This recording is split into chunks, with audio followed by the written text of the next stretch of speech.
Sige po, ah, ang mga bata habang sila ay dinadala sa Sunday School, inaanyayahan ko po ang bawat isang payapang maupo. Bagamat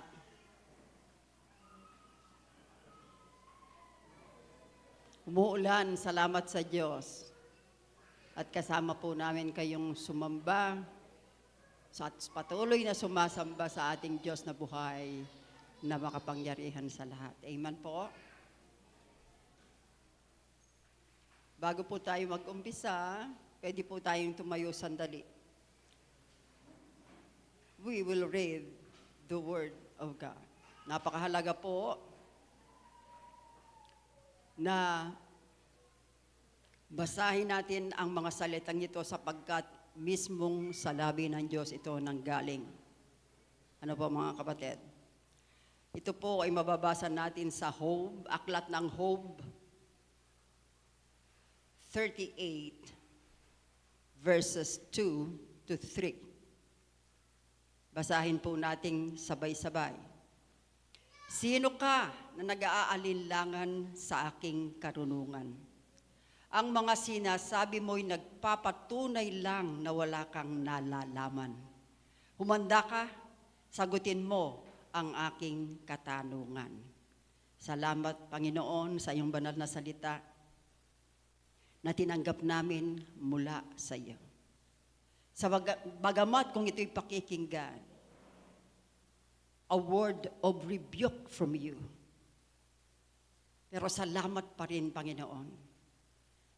Bagamat ito ay mga salita ng pagtuturo at pagtutuwid, ay tinatanggap po namin ito ng maluwag sa aming puso, sapagkat ang mga pagtutuwid mong ito ang magtuturo sa amin upang lalo pa kaming lumapit at lubusang magtiwala sa inyo. Sa oras na ito, ikaw ang manguna sa amin, Banal na Espiritu. Inaanyayahan po namin ang inyong mayamang presensya. Lalo na po sa iyong banal na salita na aming pagbubulay-bulayan. Ibaon mo ito sa puso ng bawat isa sa amin upang kami ganap na matuto at lubusang magtiwala kahit na hindi namin maunawaan ang mga nangyayari sa aming paligid at sa aming mga personal na buhay. Nagpapaubaya po kami sa inyo. Pagpalain mo po ang bawat isa at hayaan mong matanggap namin ang biyaya ng kapangyarihan ng iyong banal na salita. Pagpalain mo rin ang iyong mga anak, aming Diyos. Dito man o yung mga nasa himpapawid, pagpalain mo silang lahat. Huwag mong hayaang makahadlang ang kung ano-anong kabalahan para hindi nila ito marinig ng malinaw. Ganon din naman ang inyong lingkod na ito. Itago mo po ako sa inyong likuran. Gamitin mo lang ang aking mga labi bilang inyong tagapagsalita. Sa inyo po kami sumusukong lahat at maraming salamat po sa pangunguna niyo, Banal na Espiritu. Ito po hinihiling namin sa makapangyarihang pangalan ng aming Panginoong Hesus. Ang lahat ng anak ng Diyos magsabi ng sige po, makakaupo na po kayong lahat.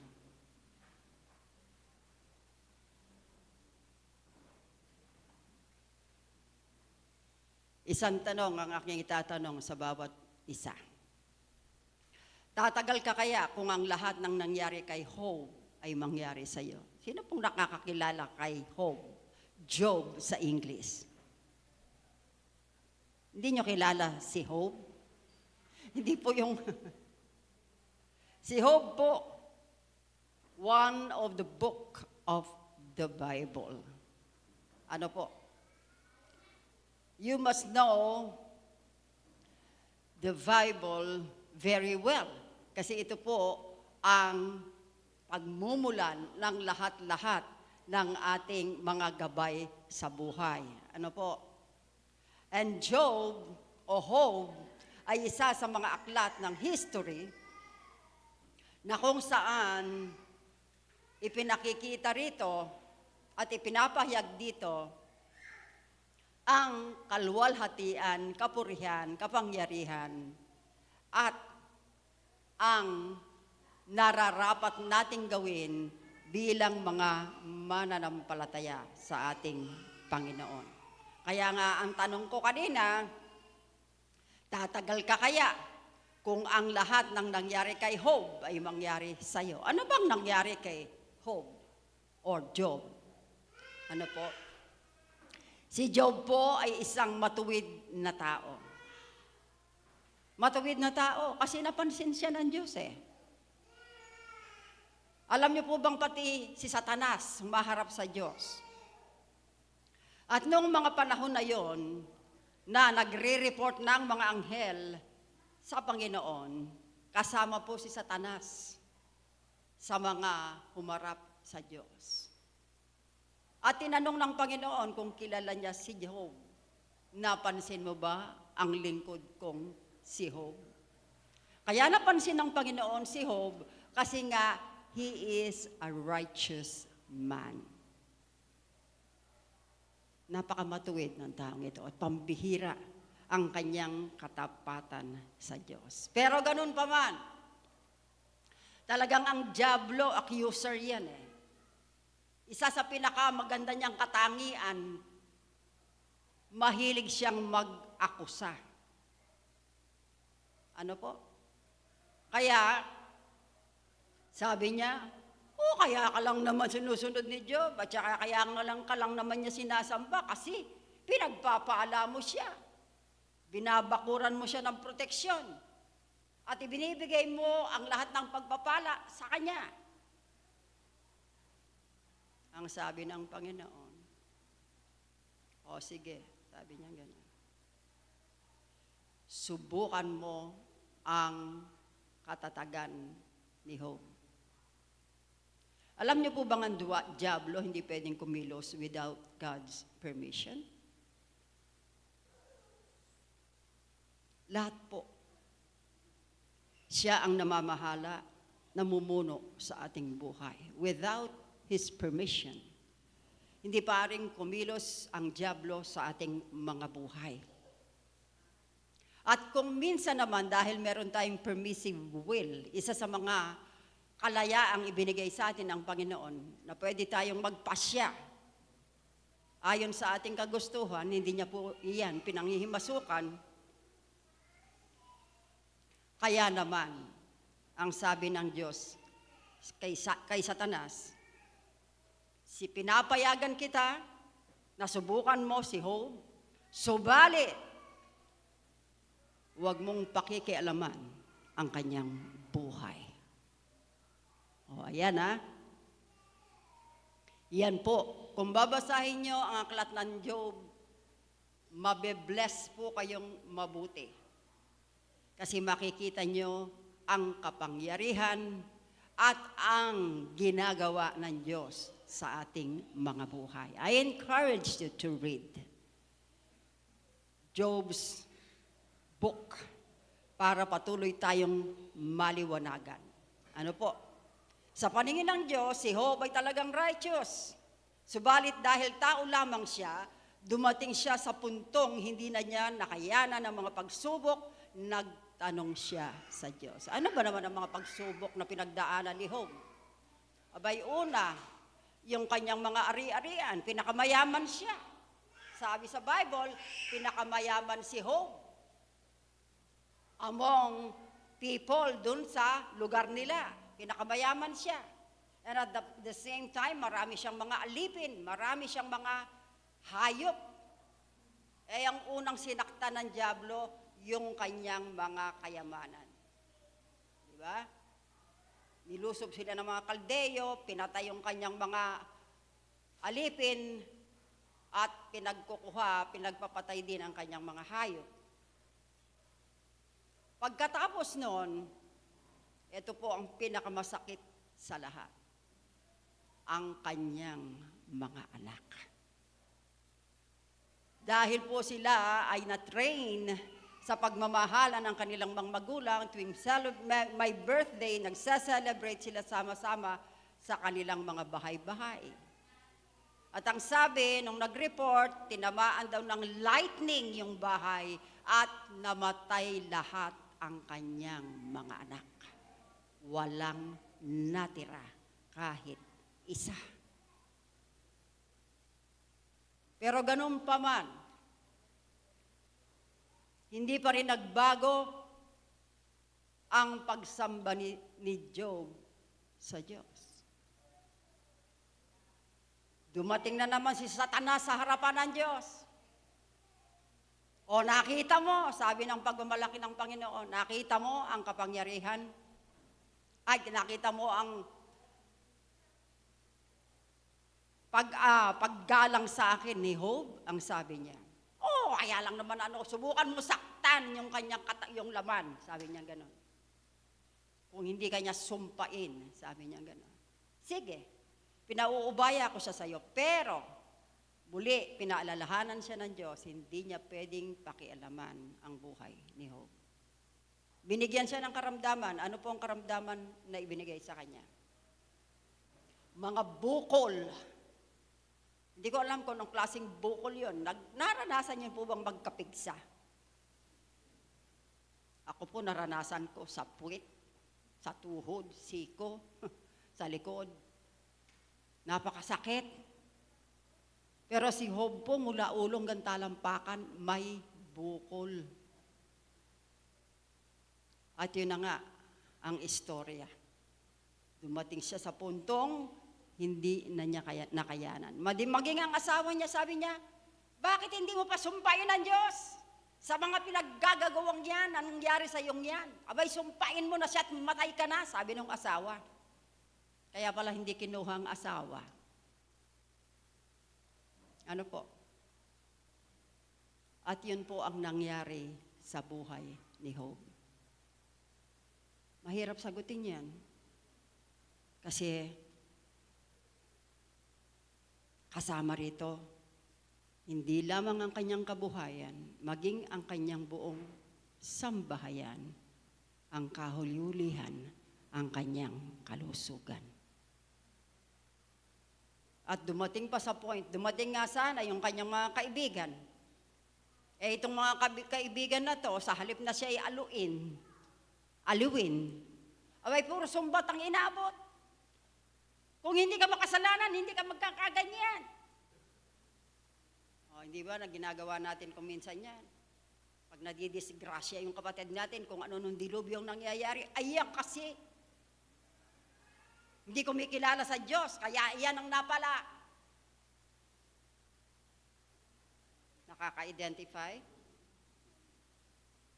Sa halip na damayan, ipag-pray, pinipilit na makasalanan kasi si Job. Kaya nangyari sa kanya ang mga bagay na yon. Kaya ang sabi niya sa Job 31:35, kung mayroon lang sanang makikinig ng panig ko, ang sabi niya. Kasi nga, yung mga kapakaibigan niya, sinumbatan siya in spite of. Nakahanda akong lumagda para patunayan na wala akong kasalanan. Kung may reklamo ang Diyos na makapangyarihan laban sa akin, ipapakiusap ko sa kanyang sabihin niya ito sa akin o kaya'y isulat na lang. Dumating siya sa point na yon, mga kapatid. Sumagot ang Diyos kay Job, subalit hindi voice of comfort ang kanyang narinig, kundi voice of reproof. Pagtutuwid ang kanyang narinig. Maaaring maging arugante si Job. Di ba minsan ganyan din tayo? Pagka tayo'y pinararaan sa mga pagsubok, mga bagay na mahirap, ano ang sinasabi natin? Bakit naman ang dami naman dyan, Lord? Bakit ako pa? Bakit dinaanan ko ito, Lord? Sumusunod naman ako sa kalooban mo. Ano po? Ganyan din tayo pag dumaraan tayo sa mahigpit na pagsubok. Na kung minsan, hinahayaang maranasan natin yan ng Panginoon for us to learn. Para lalo tayong mag-develop into somebody na gusto niyang maging tayo. Tandaan ninyo, bagamat si Job ay talaga namang matuwid, kilala siya ng Diyos at kilala din niya ang sarili niya. Kayo, kilala niyo ba ang Diyos? At kilala kaya kayo ng Diyos? At kilala niyo rin kaya ang inyong mga sarili? Kumusta tayo? Tinanong ng Diyos si Job ng dalawang pangunahing katanungan. Ito po ang kanyang question. First question, can you understand or explain my creation? Uulitin ko ang tanong.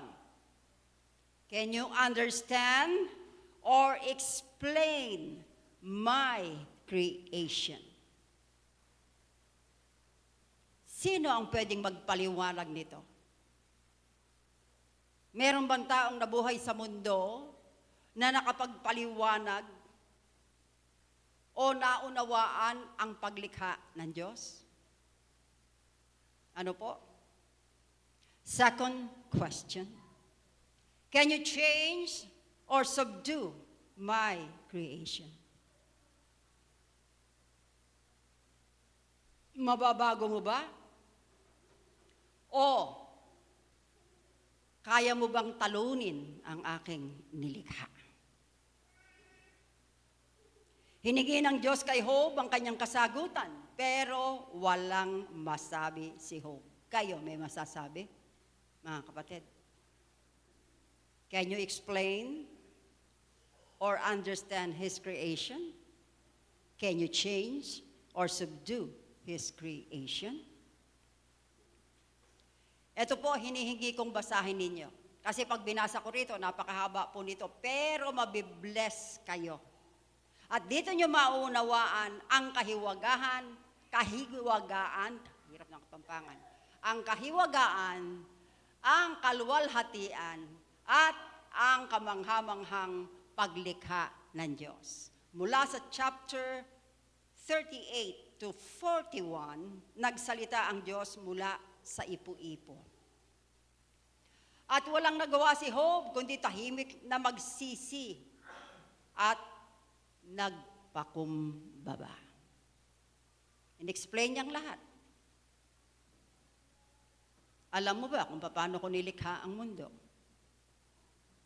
Kaya mo bang sukatin ang daigdig kung gaano kalawak? Gaano kaya kataas ang langit at gaano kalalim ang dagat? Sinong nagpapaulan at naglalagay ng niebe sa kanyang kinalalagyan upang sa takdang panahon ito ay pumatak?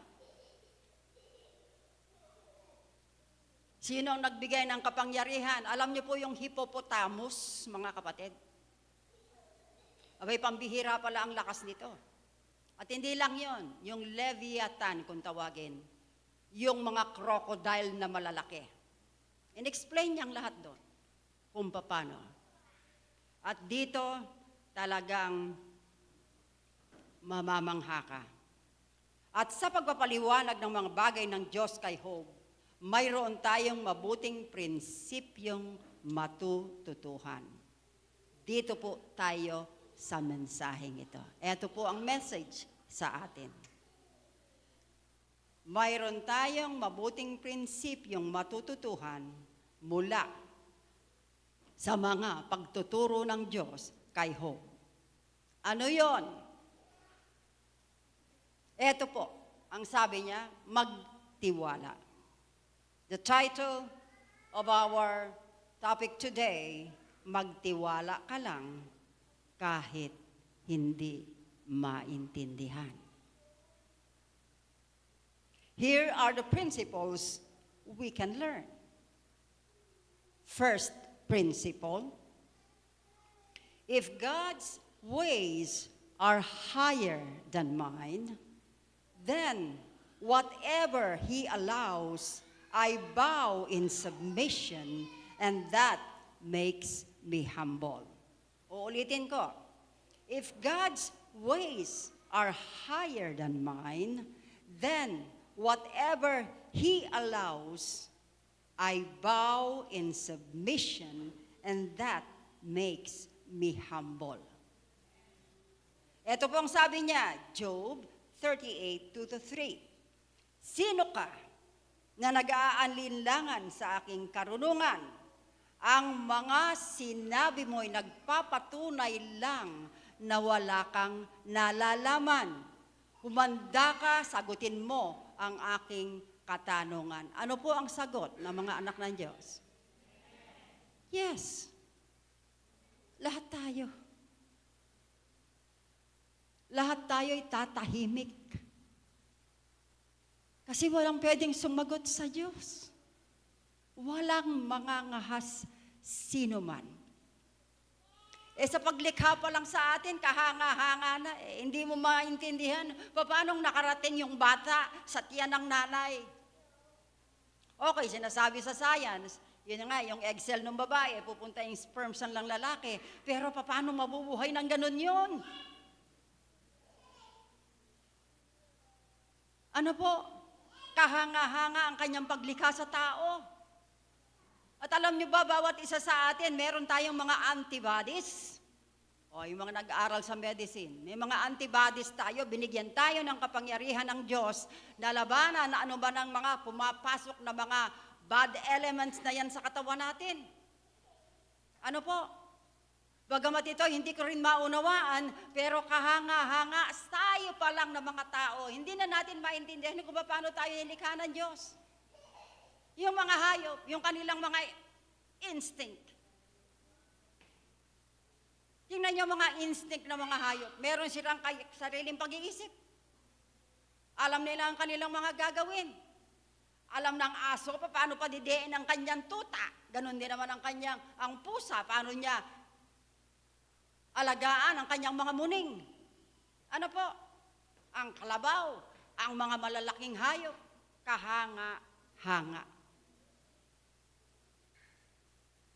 Kaya nga po, mga kapatid, we need humble spirits in order to walk with God when we don't understand His ways. Tama po? Ano po ang sagot? Yes. We need humble spirits. Kailangan natin ng isang mapagpakumbabang espiritu upang tayo'y lumakad kasama ang Diyos kahit na hindi natin maunawaan ang kanyang mga landas. Second principle.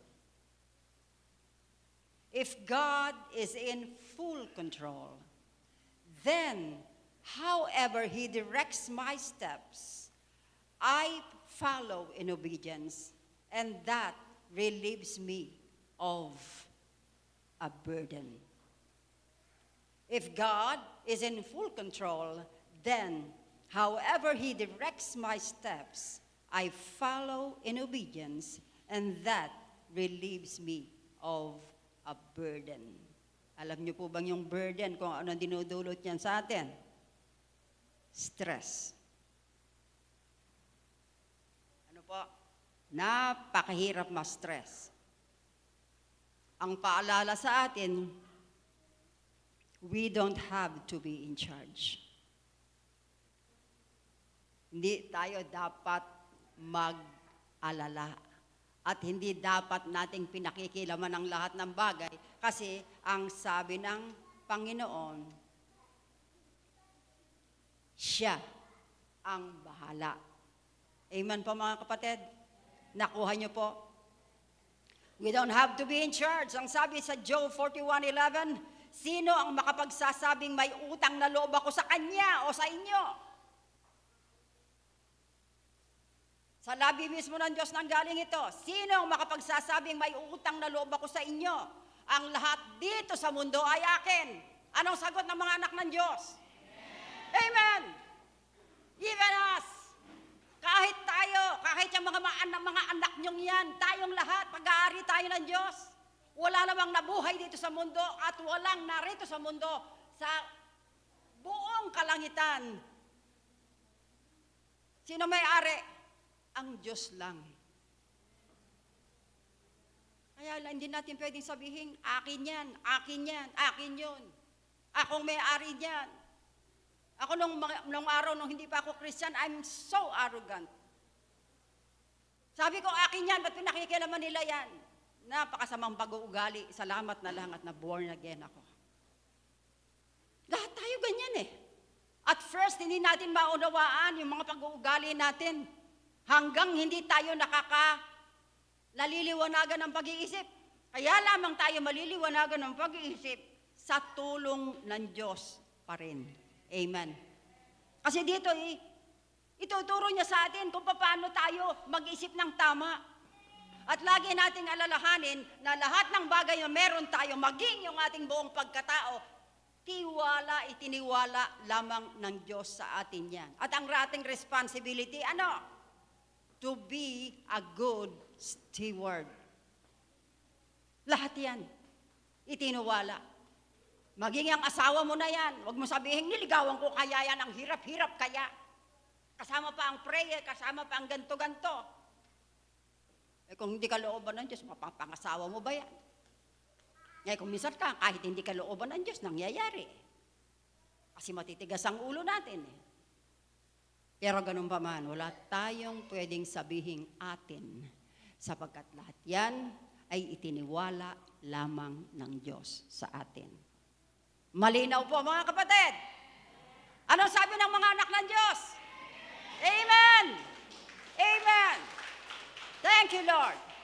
God says to us, as He said to Job, you're not in charge of this.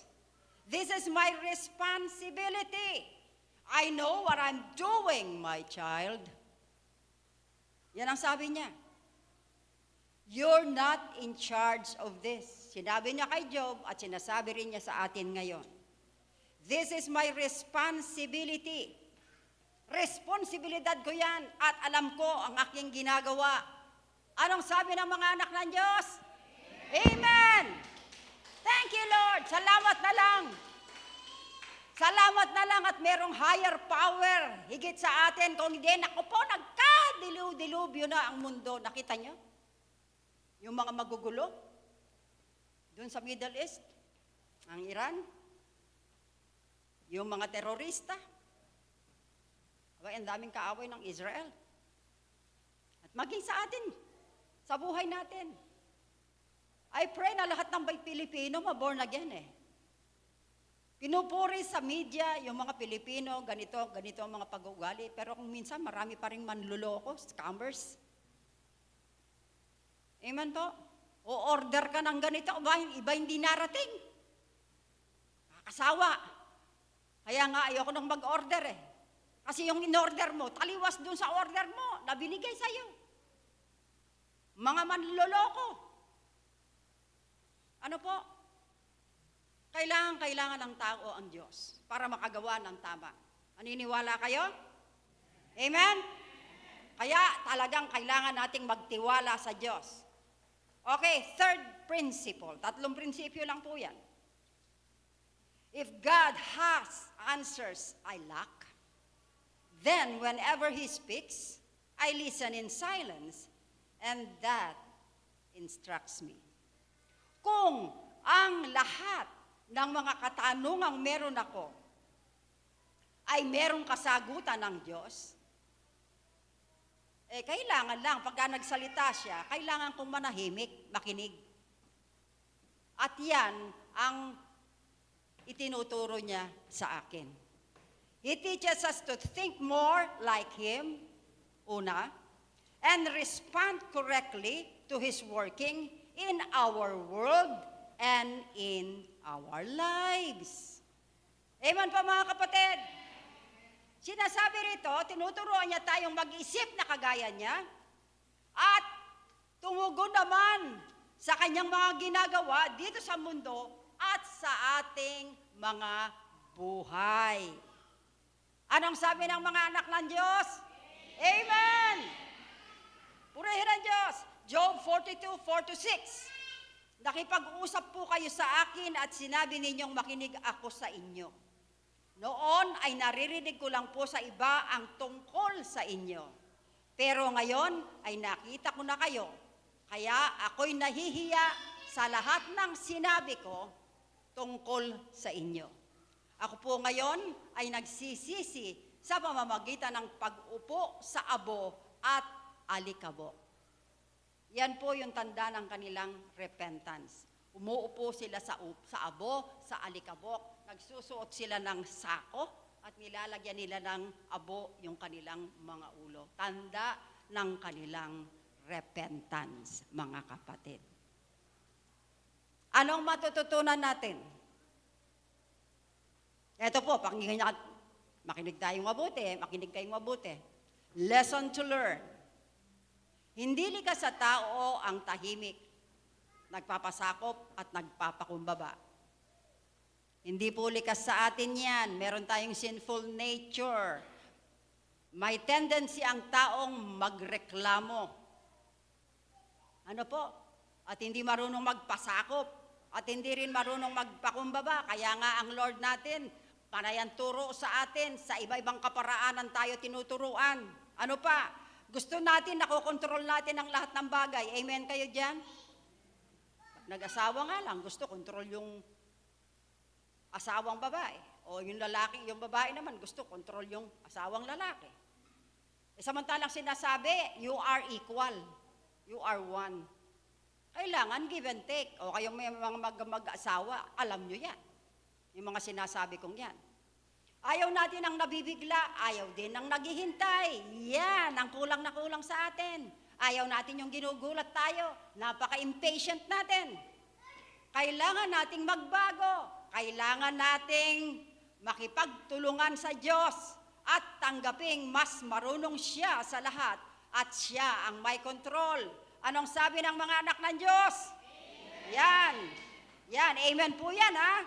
Doon tayo mag-uumpisang magtiwala kahit hindi natin naiintindihan. Ang ating Diyos na marunong at nakakaalam ng lahat ng pangangasiwa sa kanyang kaharian ay lagpas sa ating pangunawa. Take note. We belong to the kingdom of God. Sino yung mga nasa kaharian ng Diyos? Taas nga ang kamay. Nako, ano yan? Taas ba yan? Itaas nyo ng mataas ang inyong mga kamay! Parang nag-aalinlangan kayong hindi kayo kabilang sa kaharian ng Diyos. Hindi nyo ba alam na kayo yung mga royal blood? Nagtatawanan kayo pag sinasabi nyo, royal blood. Bakit? Patunay. Sino ang ama nyo? Hari ng mga hari. Panginoon ng mga Panginoon. Abay, kung hindi ganon, kung hindi nyo tinatanggap yun, ay mag-repent na kayo. Kasi kawawa naman kayo. Hindi kayo kabilang sa kingdom ni Lord. Mga kapatid, kailangan yan, nagbubukas ng isip natin yan. Pag tinanong tayo, kasama ba kayo sa kaharian ng Diyos? Anong sagot? Amen! Yes! Purihin ng Diyos! At yan ay hindi natin kagagawan na ng Diyos yan. Siyang may kalooban yan, kaya ang laki ng utang na loob natin sa Diyos. Mga kapatid, huwag natin kalilimutan na ang Diyos ang nagligtas sa atin at dahil lang sa biyaya niya, kaya tayo naligtas. Wala tayong papel na ginampanan sa ating kaligtasan. Gawa niyang lahat yan, mga kapatid. Ano po? Ang ating Diyos na marunong at nakakaalam ng lahat ng bagay, sa lahat ng pangangasiwa sa kanyang kaharian ay lagpas sa ating pangunawa at siya pa rin ang gumagawa ng plano, take note, at siya pa rin ang gumagawa ng plano lagpas sa ating kakayahang baguhin, pigilan at hadlangan ang kung anuman ang mga aring mangyari sa ating mga buhay. Siya pa rin ang may kontrol niyan. Bagamat dumingin ng pahintulot ang dyablo sa Panginoon, pero may hangganan yun. Because He controls everything. Siya ang may hawak.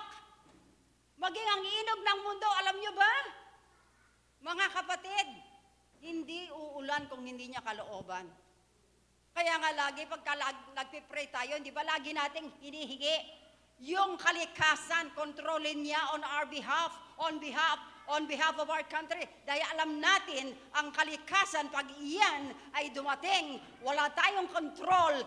Ang baha darating, ang lindol darating, yung mga dilubyo darating, wala po tayong magagawa. Only God can tame the storm and stop the wind. Ano sagot ng mga anak ng Diyos? Amen! Thank you, Lord! Kaya gusto nyo ng mapayapang panahon? Abay, hingin nyo sa Diyos. You have all the right. Dahil kayo'y mga anak ng Diyos, you belong to His kingdom. Ano ulit ang sagot ng mga anak ng Diyos? Amen! Amen! Thank you, Lord! Kailangan i-voice out natin. This is our praise to God. This is our way we thank Him and we appreciate Him. Kasi kung hindi natin i-voice out yung ating mga karapatan at maging yung ating mga binigay sa ating mga pagpapala ng Diyos, yung mga privileges na yan, aba, kawawa ka. Kailangan lagi mong i-voice out sa Panginoon kung gaano mo ina-appreciate ang kanyang mga biyaya. Amen po mga kapatid? Amen! Sabi rito, kasama sa plano niya ang promotion and demotion. Tandaan ninyo, ito God can promote you or demote you.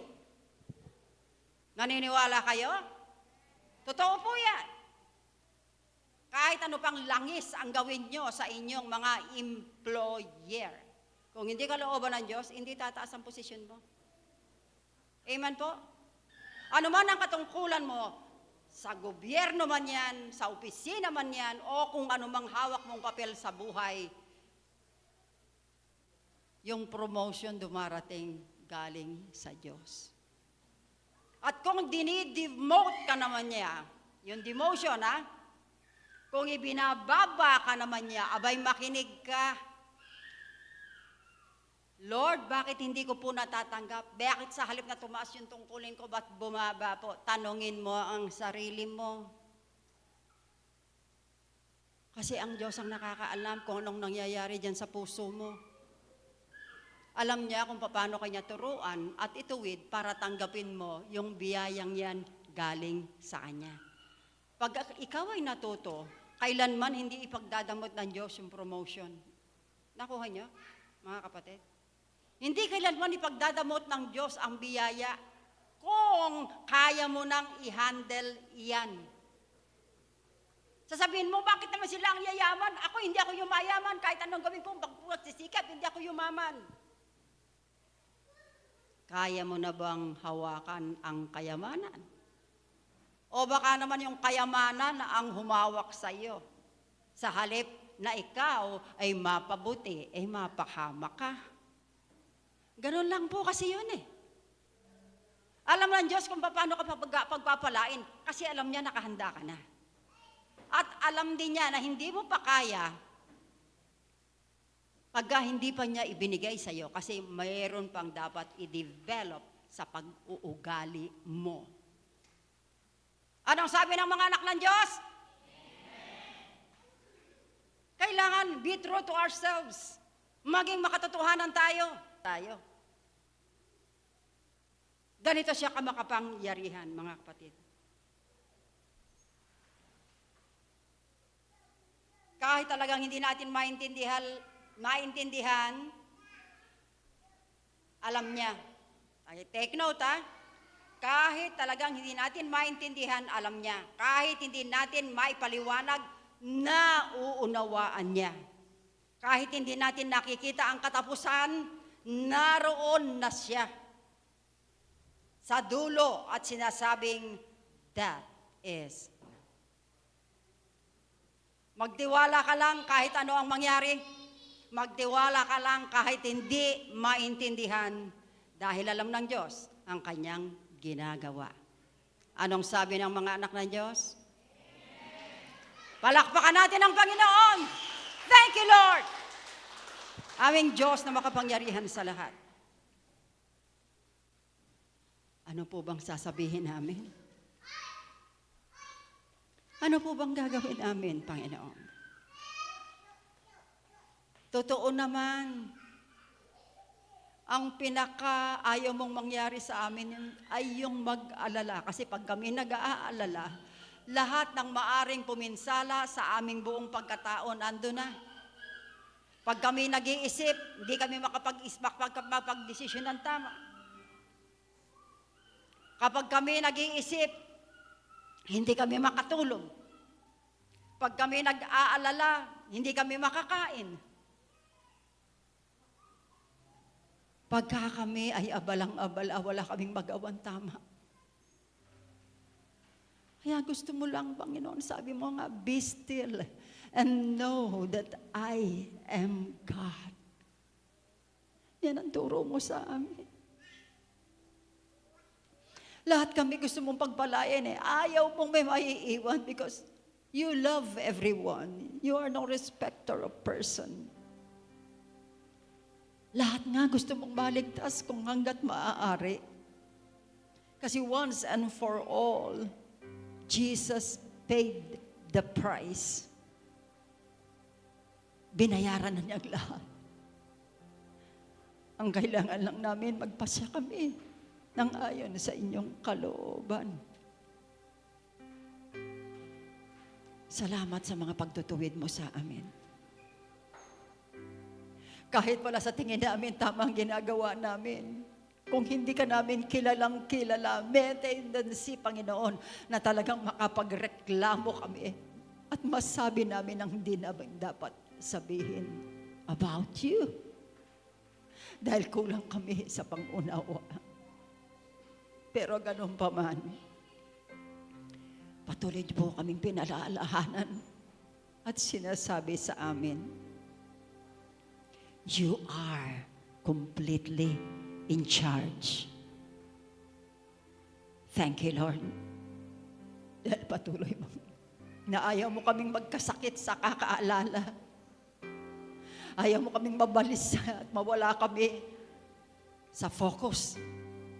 Ang gusto mo, laging sa inyo lamang kami nakatingin at ikaw ang maaming maging priority sa aming mga buhay. Teach us to submit, obey, and follow you. Empower us, Holy Spirit, dahil ikaw ang aming helper. Ikaw ang aming teacher. And you are here, Lord, upang kami pakabanalin at turuan kami ng mabubuting bagay hanggang marating namin, Panginoon,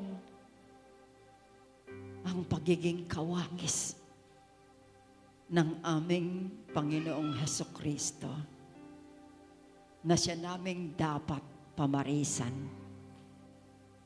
Salamat, Ama, sa lahat-lahat na mga pagtuturo mong ito sa amin. Buong puso po namin itong tinatanggap ng buong pagpapakumbaba at pagpapasakop.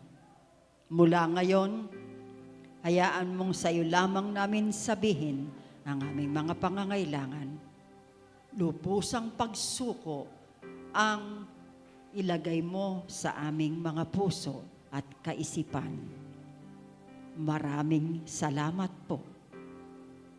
Ito po ang aking samo at kahilingan aming Panginoon na alam kong dininig niyo na po, sapagkat ito'y hiniling ko sa makapangyarihang pangalan ng iyong bugtong na anak na si Jesus na aking Panginoon at sariling tagapagligtas. Ang lahat ng kasama kong nanalangin ay sumagot ng malakas na Amen! Amen and Amen. Thank you, Lord.